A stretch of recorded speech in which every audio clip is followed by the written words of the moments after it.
In today's Health Watch, do you know how to spot a concussion? Local 5's Connie Fellman shares some symptoms you may be missing.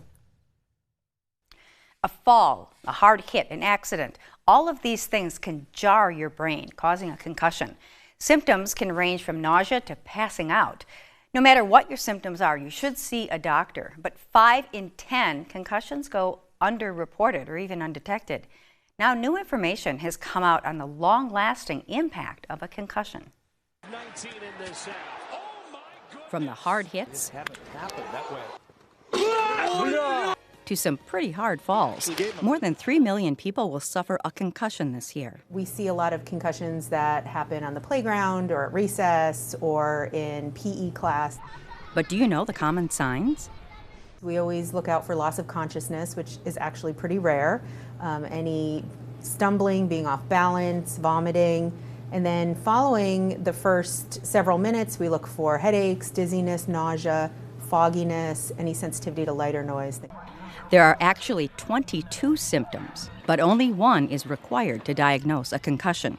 And in the largest study done to date, researchers have found that just one moderate to severe concussion can have a long-term impact on brain function, including memory.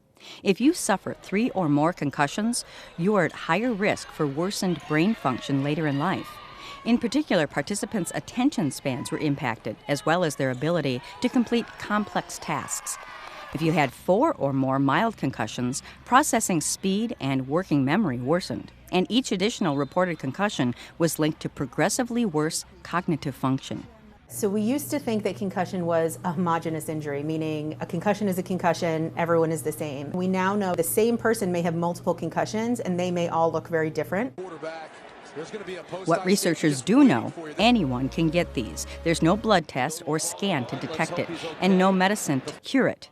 The only things that help, mental and physical rest. And now researchers are looking into subconcussions. They're caused by an impact to the head that doesn't show obvious symptoms. New research suggests that these subconcussions can cause long-term effects such as memory problems and depression. They are most often seen in football, soccer, car crashes, and assaults. And that's your Health Watch. I'm Connie Fellman, Local 5 News. Thank you, Connie. Tomorrow in Health Watch, is your gut at war with itself?